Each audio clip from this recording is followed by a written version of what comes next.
ಎಲ್ಲರಿಗೂ ನಮಸ್ಕಾರ. Welcome to video lectures. This is an ISR initiative by Sivanand Sarma Memorial RV College.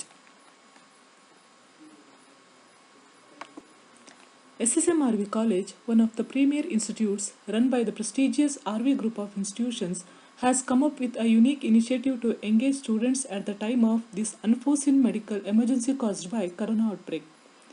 As a socially responsible institution, we would like to connect academically with students to make good the losses caused.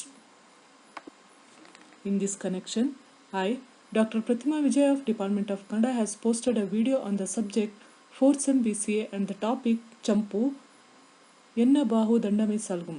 Please watch the video till the end and like, share with your peer groups and subscribe to our YouTube channel. Thank you. ಇವತ್ತು ನಾವು ಅಧ್ಯಯನ ಮಾಡ್ತಿರುವಂತಹ ಪದ್ಯ ಚಂಪು ಎನ್ನ ಬಾಹು ದಂಡಮೇ ಸಾಲ್ಗುಂ.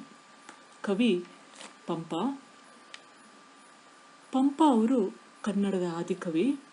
ಇವರು 2 ಕಾವ್ಯಗಳನ್ನು ರಚಿಸಿದ್ದಾರೆ. ವಿಕ್ರಮಾರ್ಜುನ ವಿಜಯ, ಅದನ್ನು ಪಂಪ ಭಾರತ ಅಂತ ಕೂಡ ಕರೀತಾರೆ. 2ನೇದು ಆದಿಪುರಾಣ. ಇವರು ತಮ್ಮ ಆದಿಪುರಾಣ ಕಾವ್ಯದಲ್ಲಿ ಕಾವ್ಯ ಧರ್ಮವನ್ನು ಕೂಡಿಸಿ ಹೆಣೆದಿದ್ದಾರೆ. ಪ್ರಸ್ತುತ ಕಾವ್ಯ ಭಾಗದಲ್ಲಿ ಧಾರ್ಮಿಕ ಕಥಾಹಂದರದಲ್ಲೂ ಕಾವ್ಯ ಮೌಲ್ಯವನ್ನು ಎತ್ತಿ ತೋರಿಸುವಲ್ಲಿ ಪಂಪ ಅವರ ಪ್ರತಿಭೆಯನ್ನು ನಾವು ಕಾಣಬಹುದು. ಧರ್ಮವನ್ನು ಪುರಾಣವಾಗಿಸದೆ ಅಲ್ಲಿಯ ವ್ಯಕ್ತಿಗಳ ವರ್ತನೆಗಳಲ್ಲಿ ಕಂಡುಬರುವ ಗುಣ ಅವಗುಣಗಳನ್ನು ಹೊರಗೆ ಹಚ್ಚಿ ಮಾನವೀಯತೆಯನ್ನು ಎತ್ತಿ ಹೇಳುವ ಕಾವ್ಯ ಗುಣ ಇಲ್ಲಿ ನಾವು ನೋಡಬಹುದು. ಈ ಪದ್ಯ ಭಾಗವನ್ನು ಅಧ್ಯಯನ ಮಾಡುವ ಮುನ್ನ ಈ ಕಥೆಯ ಸಂದರ್ಭವನ್ನು ತಿಳಿದುಕೊಳ್ಳೋಣ. ಯಾವ ಸಂದರ್ಭದಲ್ಲಿ ಈ ಪದ್ಯ ಪ್ರಾರಂಭ ಆಗ್ತದೆ ಅಂತೇಳಿ. ಕಾವ್ಯದಲ್ಲಿ ಆದಿ ತೀರ್ಥಂಕರನಾದ ಪುರು ಪರಮೇಶ್ವರನ ಚರಿತ್ರೆ ಇದೆ. ಅವನ ಮಕ್ಕಳಾದ ಭರತ ಮತ್ತು ಬಾಹುಬಲಿಗಳ ಚರಿತ್ರೆ ಇದು. ಭರತ ಚಕ್ರವರ್ತಿಯ ಆಯುಧಾಗಾರದಲ್ಲಿ ಚಕ್ರರತ್ನ ಹುಟ್ಟುತ್ತದೆ. ಈ ಚಕ್ರರತ್ನಕ್ಕೆ ಪೂಜೆ ಮಾಡಿ ಚಕ್ರವರ್ತಿ ದೊಡ್ಡ ಸೈನ್ಯದೊಡನೆ ದಿಗ್ವಿಜಯಕ್ಕೆ ಹೊರಡ್ತಾನೆ. 12 ಯೋಜನ ಅಂದರೆ 12 ಮೈಲಿ ದೂರದ ಹೋದ ಮೇಲೆ ಮಾಗಧ ರಾಜ್ಯದ ಬಳಿ ನಿಂತು ಬಿಡುತ್ತದದು. ಚಕ್ರವರ್ತಿ ಅಲ್ಲಿಂದಲೇ ಬಿಲ್ಲಿಗೆ ಬಾಣ ಹೂಡಿ ಮಾಗಧ ರಾಜನ ಪೀಠದ ಬಳಿ ಬೀಳುವಂತೆ ಹೊಡಿತಾನೆ. ಅಲ್ಲಿಂದ ಈ ಪ್ರಸ್ತುತ ಭಾಗದ ಕಾವ್ಯ ಪ್ರಾರಂಭ ಆಗ್ತದೆ. ಈ ಮೊದಲನೇ ಭಾಗ ಅಂದರೆ ಈ ಮೊದಲನೇ ಪದ್ಯ ಭಾಗ ಪ್ರಾರಂಭ ಮಾಡೋಣ. ವಜ್ರಕಾಂಡವೆಂಬ ವಿಜಯ ಕಾರ್ಮಕಕ್ಕೆ ಅಂದರೆ ವಜ್ರಕಾಂಡವೆಂಬ ಬಿಲ್ಲಿನ ಝೇಂಕಾರ ಮಾಡಿ ವಿಜಯಕ್ಕೆ ಕಾರಣವಾದ ನಿಜ ಭುಜ ದಂಡಮಂ ನೀಡಿ ಅಂದರೆ ಐರಾವತದ ಸೊಂಡಲಿನಂತ ಇರುವ ಬಿಲ್ಲನ್ನು ಹಿಡಿದು ಝೇಂಕರಿಸಿ ನೀಡಿಲ್ಲದೆರೆಸಿ ನಿವಿಜೆ ಒಡದ್ ಮೋಘ ಬಾಣ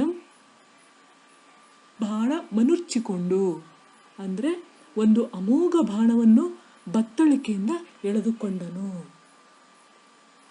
ಅಂದರೆ ಇನ್ನೊಮ್ಮೆ ಹೇಳ್ತೀನಿ, ಮಾಗಧ ರಾಜನು ತನ್ನನ್ನು ತಡೆದನೆಂಬ ಕೋಪದಿಂದ ಅವನನ್ನು ಸುಡುವೆನೆಂದು ಭರತ ವಜ್ರಕಾಂಡವೆಂಬ ತನ್ನ ವಿಜಯಕ್ಕೆ ಕಾರಣವಾದ ಬಿಲ್ಲಿಗೆ ಐರಾವತ ಸೊಂಡಲಿನಂತಿರುವ ತನ್ನ ಬಿಲ್ಲನ್ನು ಝೇಂಕರಿಸಿ ಭರತ ಚಕ್ರವರ್ತಿ ಬಂದಿದ್ದಾನೆ, ಅವನ ಭೂಮಿಯಲ್ಲಿ ವಾಸ ಮಾಡುವವರೆಲ್ಲರೂ ತನಗೆ ಶರಣಾಗಬೇಕೆಂದು ಆಕಾಶ ಬೆಳಗುವ ಬಾಣವೊಂದನ್ನು ಬತ್ತಳಿಕೆಯಿಂದ ತೆಗೆದು ಬಿಲ್ಲಿಗೆ ಹೂಡಿದನು ಅಂತ ಇಲ್ಲಿ ಹೇಳ್ತಾ ಇದ್ದಾರೆ.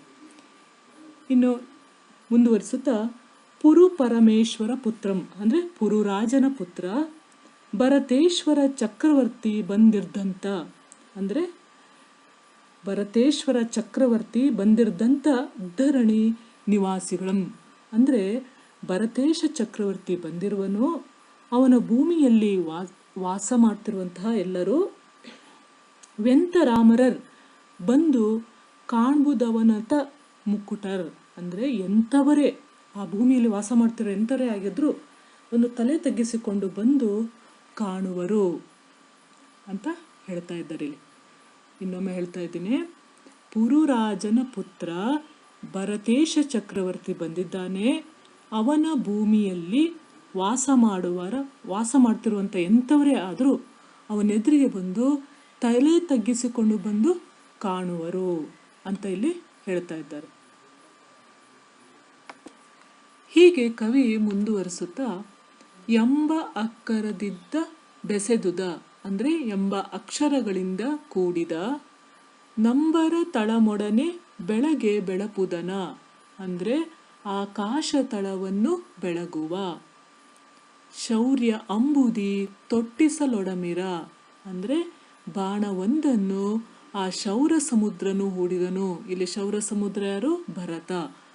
ಭರತನು ಹೂಡಿದನು. ಅಂಬರದಿಂದ ಉಳ್ಕಮಂ ಪೊಲ್ತು ಶರಂ ಅಂದರೆ ಅದು ಆಕಾಶದಿಂದ ಉರಿಯುತ್ತಿರುವ ಉಲ್ಕೆಯನ್ನು ಹೋಲಿತು. ಮತ್ತೊಮ್ಮೆ ಹೇಳ್ತೀನಿ. ಎಂಬ ಅಕ್ಷರಗಳಿಂದ ಕೂಡಿದ ಆಕಾಶ ತಳವನ್ನು ಬೆಳಗುವ ಬಾಣವೊಂದನ್ನು ಆ ಭರತನು ಹೂಡಿದನು. ಆ ಬಾಣವು ಆಕಾಶದಿಂದ ಉರುಳುತ್ತಿರುವ ಉಲ್ಕೆಯನ್ನು ಹೋಲುತ್ತಿತ್ತು ಅಂತ ಕವಿ ಇಲ್ಲಿ ಭರತನ ಶೌರ್ಯವನ್ನು, ಅವನ ಬಾಣವನ್ನು ಇಲ್ಲಿ ವರ್ಣಿಸ್ತಾ ಇದ್ದಾರೆ.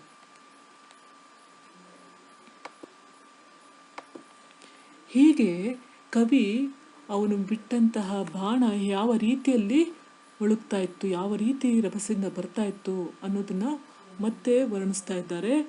ಕಾಳಾಂತ ಪವನಹತಿ ಅಂದರೆ ಆ ಶಬ್ದವು ಪ್ರಳಯ ಕಾಲಾಂತ್ಯದ ಗಾಳಿಯ ಹೊಡೆತದಿಂದ ಎದ್ದ. ಅಂದರೆ ಆ ಶಬ್ದ ಪ್ರಳಯದ ಕಾಲಕ್ಕಿಂತ ಗಾಳಿಯ ಹೊಡೆತಕ್ಕಿಂತ ರಭಸವಾಗಿತ್ತು, ಅಷ್ಟು ಜೋರಾಗಿತ್ತು. ಕಲ್ಲೋಳಾವಿಳ ಜಳದಿ ನಿನದಮೋ ನಿರ್ಘಾತ ಅಂದರೆ ಸಮುದ್ರದ ದೊಡ್ಡಲೆಯ ಶಬ್ದವು. ಬೀಳತರ ರಭಸವೋ ಲಯ ಅಂದರೆ ಸಿಡಿಲಿನ ಭೀಕರ ರಭಸವೋ. ಕಾಳಾಂಬುದ ಘೋಷಮು ನೆಲಮಂ ಮೊಳಗಿದುದು ಅಂದರೆ ಪ್ರಳಯ ಕಾಲದ ಮೇಘಗಳ ಘೋಷವು ನೆಲವು ಮುಳುಗಿತು ಎಂಬಂತಿದ್ದಿತು. ಅಂದರೆ ಇನ್ನೊಮ್ಮೆ ಹೇಳ್ತೀನಿ, ಈ ಬಾಣವು ಬರುವ ಶಬ್ದವು ಪ್ರಳಯ ಕಾಲಾಂತ್ಯದ ಗಾಳಿಯ ಹೊಡೆತದಿಂದ ಎದ್ದಂತಹ ಹೆಡೆಗಳು, ಸಮುದ್ರದ ದೊಡ್ಡ ಅಲೆಯ ಶಬ್ದವೋ, ಸಿಡಿಲಿನ ಭೀಕರ ರಭಸವೋ, ಪ್ರಳಯ ಕಾಲದ ಮೇಘಗಳ ಘೋಷವೋ ನೆಲವು ಮುಳುಗಿತು ಎಂಬಂತಿದ್ದಿತು ಅಂತ ಕವಿ ಇಲ್ಲಿ ವರ್ಣಿಸ್ತಾ ಇದ್ದಾರೆ. ಹೀಗೆ ಎನೆ ಪುರಜನ ಮಂತಹ ಪುರ ಜನಮುಂ ಪರಿಜನಮುಮಳ್ಕೆ ತದ್ರಾಜನಿಕೆ ಅಂದರೆ ಈ ಬಾಣ ಮಾಗಧನ ಅರಮನೆಯಲ್ಲಿ ಬಿದ್ದಾಗ ಅಂತಃಪುರ ಜನ, ಆರಾಮಾಗಿ ಸುಖದಿಂದ ಇದ್ದಂತಹ ಜನ ಒಮ್ಮೆಗೆ ಹೆದರಿದರು.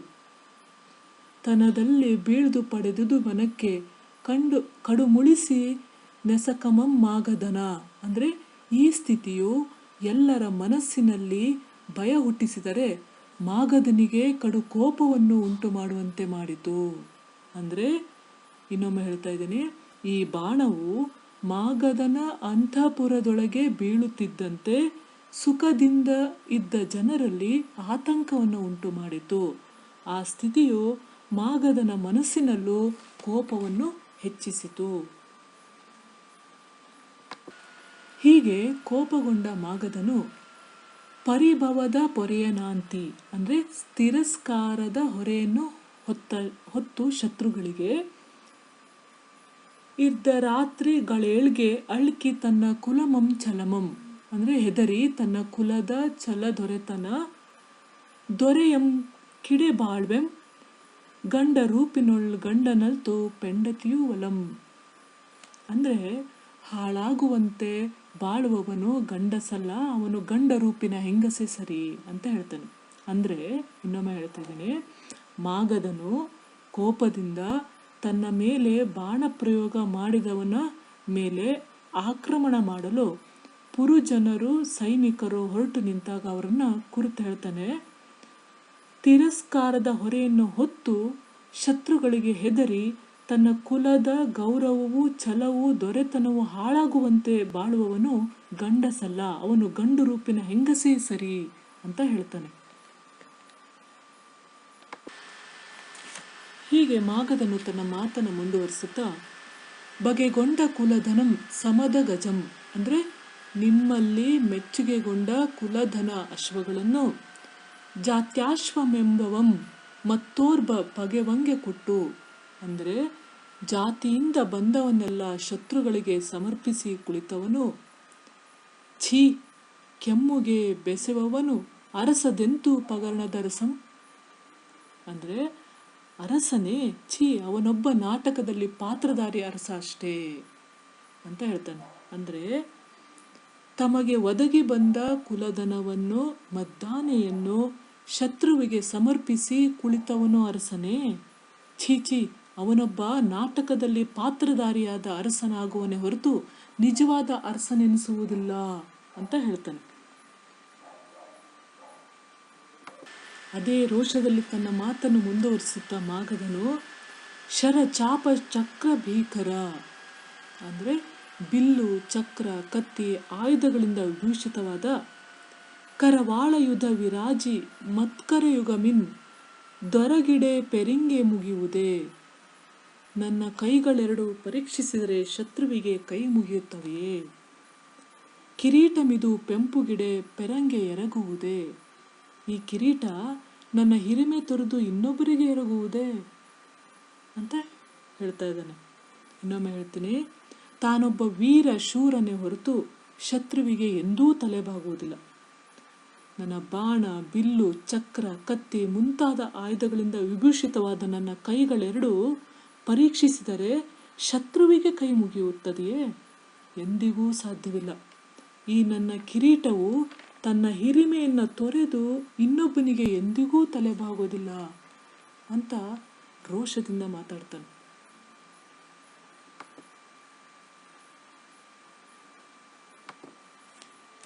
ಈ ಪದ್ಯಭಾಗದಲ್ಲೂ ಕೂಡ ತನ್ನ ಮಾತನ್ನು ಮುಂದುವರಿಸ್ತಾ ಇದ್ದಾನೆ ಮಾಗಧ.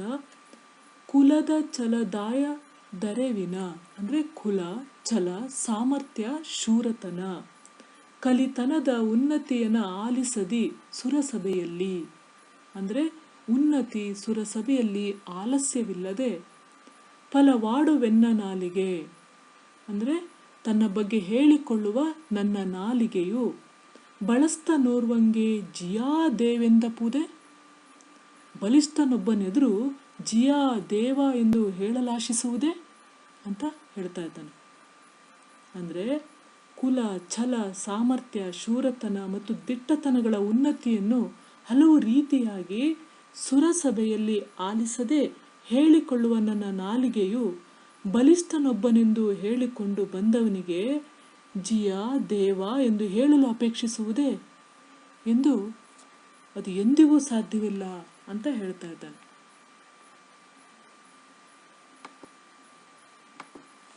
ಹೀಗೆ ತನ್ನ ಪೌರುಷವನ್ನು ಕೊಚ್ಚಿಕೊಳ್ಳುತ್ತಾ ಶರಮನಿಧಂ ಕಡಿದುಡಿ, ಈ ಬಾಣವನ್ನು ಕತ್ತರಿಸಿ ತುಂಡು ತುಂಡಾಗಿ ಸೀಳಿ,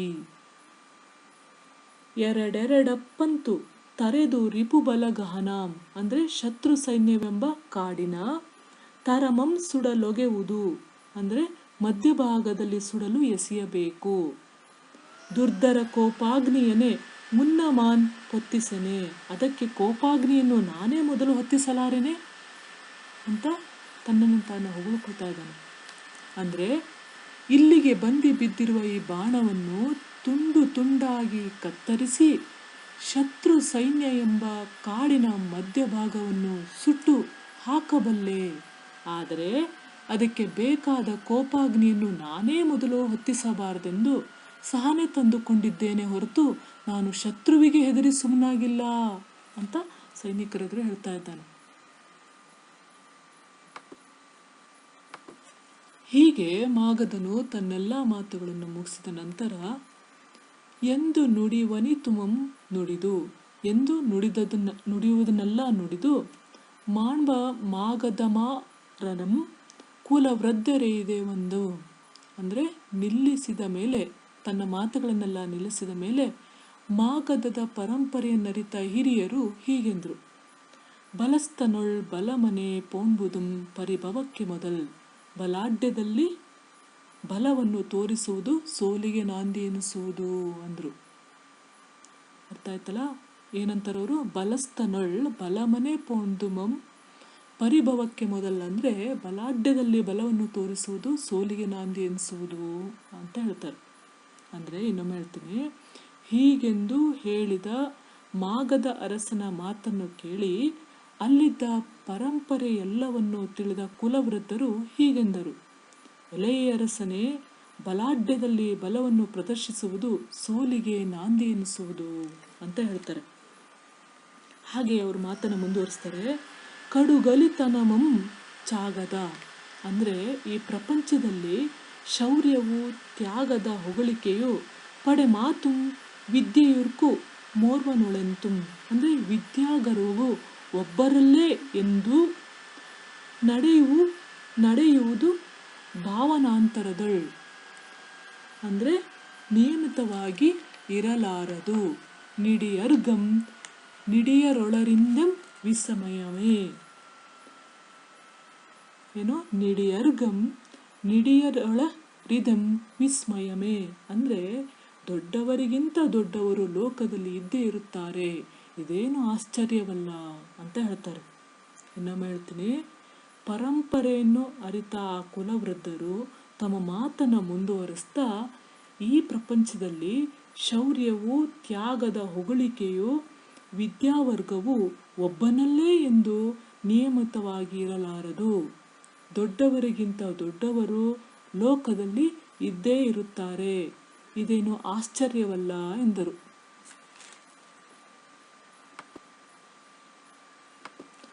ಪುನಃ ಅವರ ಮಾತನ್ನು ಅವರು ಮುಂದುವರಿಸುತ್ತಾ, ಸಾಮಾನ್ಯ ಮಲ್ತು ಶರಮಿದು, ಅಂದರೆ ಈ ಬಾಣವು ಸಾಮಾನ್ಯವಾದುದಲ್ಲ, ಸಾಮಾನ್ಯ ಮನುಷ್ಯನಲ್ಲ, ನಿಧನಿಚ್ಛಾತಾಂ, ಅಂದರೆ ಬಿಟ್ಟವನು ಕೂಡ ಸಾಮಾನ್ಯ ಮನುಷ್ಯನಲ್ಲ. ನಾಮಾಕ್ಷರ ಮಾಳಿಕೆಗಳ್, ಅಂದರೆ ಅವನು ಚಕ್ರವರ್ತಿ ಎಂಬುದನ್ನು ಬಾಣದಲ್ಲಿರುವ ತಾಮರೆಪವೇ ಚಕ್ರವರ್ತಿ ಎಂಬುದನ್ನು ನಾತಂ, ಅಂದರೆ ಅವನು ಬರೆದಿರುವ ನಾಮಾಕ್ಷರಗಳೇ ತಿಳಿಸುತ್ತವೆ ಅಂತ ಹೇಳ್ತಾರೆ. ಇನ್ನೊಮ್ಮೆ ಹೇಳ್ತೀನಿ, ಅವರು ತಮ್ಮ ಮಾತನ್ನು ಮುಂದುವರಿಸುತ್ತಾ, ಈ ಬಾಣವು ಸಾಮಾನ್ಯವಾದುದಲ್ಲ, ಇದನ್ನು ಬಿಟ್ಟವನು ಸಾಮಾನ್ಯ ಮನುಷ್ಯನಲ್ಲ, ಅವನು ಚಕ್ರವರ್ತಿ ಎಂಬುದನ್ನು ಬಾಣದಲ್ಲಿರುವ ಅವನ ನಾಮಾಕ್ಷರ ಮಾಲಿಕೆಗಳೇ ತಿಳಿಸುತ್ತವೆ ಅಂತ ಹೇಳ್ತಾರೆ.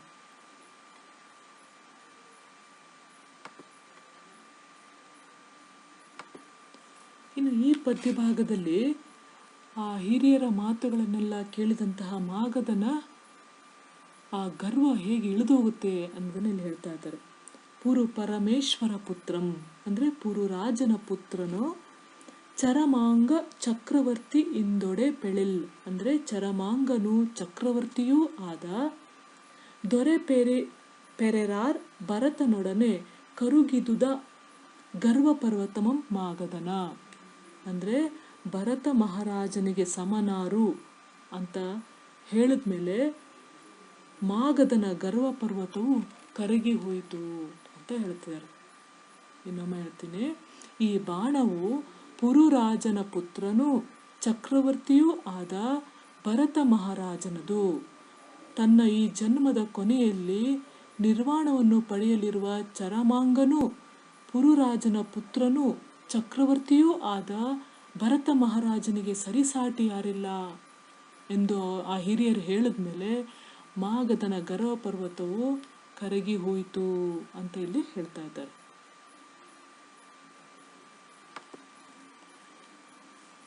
ಈ ಪದ್ಯಭಾಗದಲ್ಲಿ ಅಂತೂ ನಿಜ ಶೌರ್ಯಮದ ಜ್ವರಂ, ಅಂದರೆ ಅಂತೂ ಅವನ ಶೌರ್ಯಮದವೆಂಬ ಜ್ವರವು ಮಂತ್ರಿವರ್ಗ ವೈದ್ಯ ವಚನೌಷಧಗಳಿಂ ಪತ್ತುವಿಡೆ, ಅಂದರೆ ಮಂತ್ರಿವರ್ಗವೆಂಬ ವೈದ್ಯರು, ಇಲ್ಲಿ ಯಾರು ಮಂತ್ರಿವರ್ಗವೆಂಬ ವೈದ್ಯರು ಅಂದರೆ ಆ ವೃದ್ಧರು ಹೇಳಿದಂಥ ವಚನ ಔಷಧದಿಂದ ವಾಸಿಯಾಯಿತು.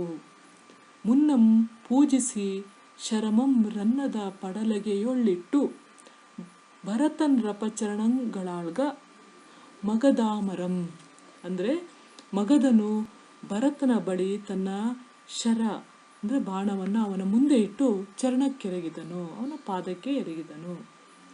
ಮತ್ತೊಮ್ಮೆ ಹೇಳ್ತೇನೆ, ಹೀಗೆ ಅವನ ಶೌರ್ಯ ಮದವೆಂಬ ಜ್ವರವು ಹಿರಿಯ ಮಂತ್ರಿವರ್ಗವೆಂಬ ವೈದ್ಯರ ಹಿತನುಡಿಗಳೆಂಬ ವಚನ ಔಷಧಿಯಿಂದ ವಾಸಿಯಾಯಿತು. ಮಾಗಧನು ಮೊದಲು ಬಾಣವನ್ನು ಪೂಜಿಸಿ ರತ್ನದ ಹಡಲಿಗೆಯಲ್ಲಿಟ್ಟು ತನ್ನೆಲ್ಲ ಪರಿವಾರದೊಡನೆ ಕೂಡಿ ಭಯದಿಂದ ಸಂದರ್ಶಿಸಿ ಸಾಷ್ಟಾಂಗ ಪ್ರಣಾಮ ಮಾಡಿದನು. ಹಾಗೆ ಚಕ್ರಂ ಪುಟ್ಟಲೊಡಂಪರ ಅಂದರೆ ಶತ್ರುಮಂಡಲಕ್ಕೆ ಭಯವನ್ನುಂಟು ಮಾಡತಕ್ಕವನೇ, ಚಕ್ರ ಭಯಂಕರ ಬರಲ್ಕೆ ವೆಳ್ಪುದನ ರೆದೆಂ ಅಂದರೆ ಚಕ್ರವು ಹುಟ್ಟಿದೊಡನೆ ನೀನು ವಿಕ್ರಮನು ಎಳೆದೆನನ ತೊಂದಕ್ರಮಮಂ ಅಂದರೆ ನನ್ನನ್ನು ಬರಲಿಕ್ಕೆ ಹೇಳುವೆ ಎಂಬುದನ್ನರಿತೆನು. ಸೈರಿಸೊಂದು ಸೂಳ್ ಚಕ್ರಧರ ಅಂದರೆ ನಿನ್ನನ್ನೆದುರಿಸುವ ಪರಾಕ್ರಮ ತೊರೆದೆನು, ನನ್ನ ಈ ಅಕ್ರಮವನ್ನು ಇನ್ನೊಮ್ಮೆ ಮನ್ನಿಸು ಎಂದನು. ಇನ್ನೊಮ್ಮೆ ಹೇಳ್ತೀನಿ.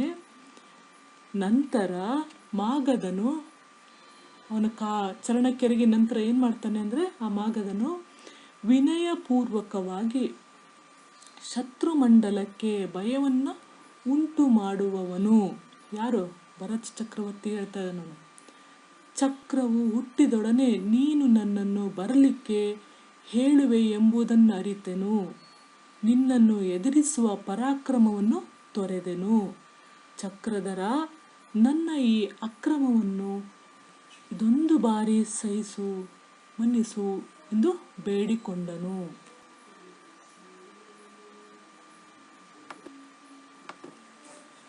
ನಂತರ ಮಾಗಧನು ಎಂದೂ ಮಾಗಧ ಮರಂ ತನ್ನ ಸದ್ಭಾವ ಸರ್ವಸ್ವದೊಡನೆ ಸರ್ವಸ್ವಮೆಲ್ಲಮುಮಂ ಮುಂದಿಟ್ಟಾಗಳ್ ಅಂದರೆ ಎಂದು ಸದ್ಭಾವದೊಡನೆ ತನ್ನ ಸರ್ವಸ್ವವನ್ನು ಮಾಗಧರಾಜನು ಭರತನ ಮುಂದಿಟ್ಟನು. ಕುಳಶೈಲೋನ್ನ ತನುಗ್ರ ಶಾತ್ರವ ಶಿರೋಮಾಣಿಕ್ಯ ಮಾಳಾಂಶುಮಾಂ ಅಂದರೆ ಕುಲ ಪರ್ವತದಂತೆ ಉನ್ನತನು ಉಗ್ರರಾದ ಶತ್ರುಗಳ ಶಿರೋಮಾಣಿಕ್ಯಗಳ ಕಾಂತಿಗಳಿಂದಿಡಿದ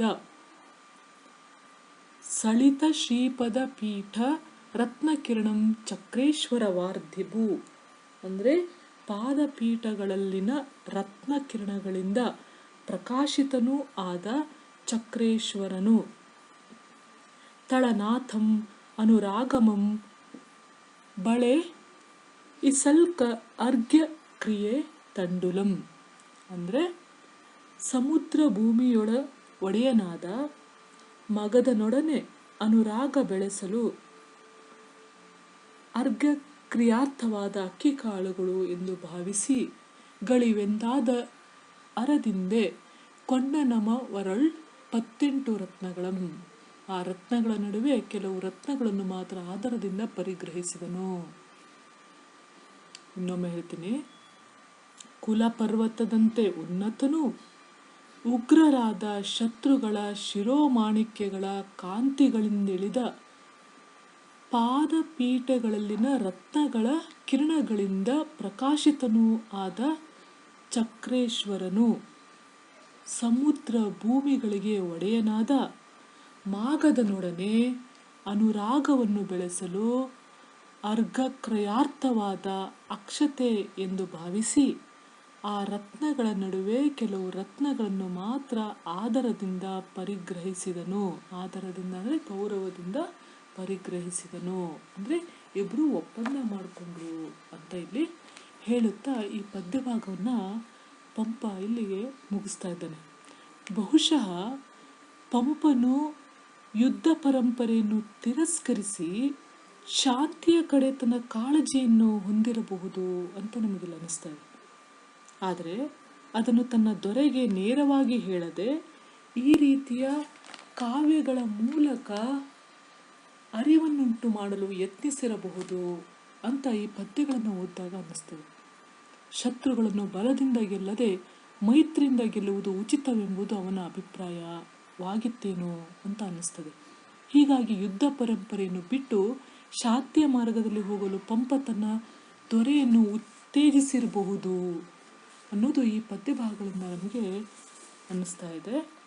ಇಲ್ಲಿಗೆ ಈ ಪದ್ಯ ಭಾಗವನ್ನು ಮುಕ್ತಾಯಗೊಳಿಸ್ತಿದ್ದೇವೆ. ಧನ್ಯವಾದಗಳು.